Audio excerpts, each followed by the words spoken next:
We are going to talk about marriage, an unequal yoke in marriage, how it affects when a believer in grace is married.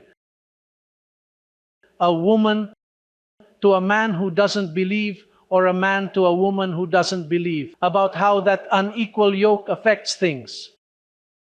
What I will talk about now, it will resonate all over the entire world through the cameras, because this had never been said in 2,000 years. This had not been explained.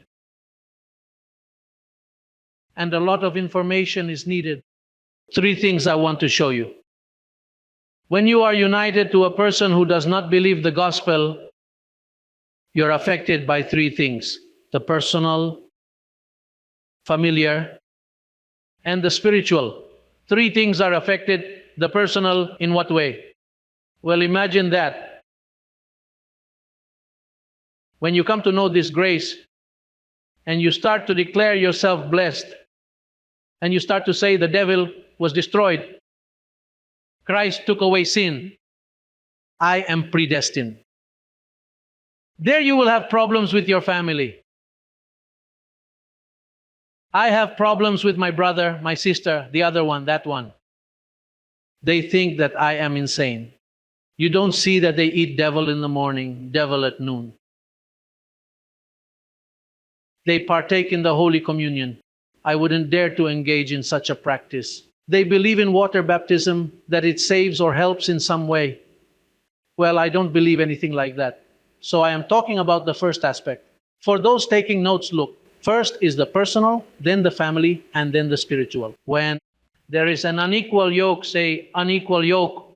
That's the subject for tonight. So Paul is clarifying that the Lord called us to peace. The key point is to maintain peace.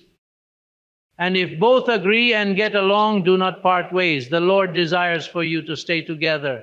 Why get a divorce? It's too much suffering. Those who have gone through this experience here, who have had more than one marriage, you know how much that hurts. The eye of the storm is right above you and it won't leave. But if you can work together, stay together. Now if you separate, then there are some tips, says the apostle. Verse 16 says, "For how do you know, O wife, whether you will save your husband?" Save him from what exactly? Tell me one thing. Can a woman save someone? It is Christ who saves you. Here he is referring to the second aspect of salvation.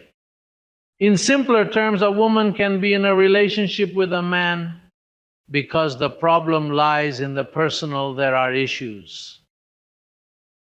I know some sisters who tell me, "Oh, my apostle, I have to tithe in secret. Can't you see that he isn't a believer and he works?" So she comes to the ministry and has to give in secret, or else he will say, "All of my effort for the apostle to dress like this." He thinks that. He doesn't consider the expenses for the electricity, the upkeep of the building, this particular item or that other thing. His focus is solely on observing the ring worn by the apostle. Look, someone told me so. Even more, a woman told me here, I brought my husband for the first time, and when he saw it, he said, "I don't have a suit like the apostle." Being married to someone who doesn't believe is an issue. Personally speaking, I'm talking about personal matters. Now we're moving on to family matters, which is a whole different story. And spiritually speaking, it's quite a story. That's a Calvary. That's repeating the Calvary.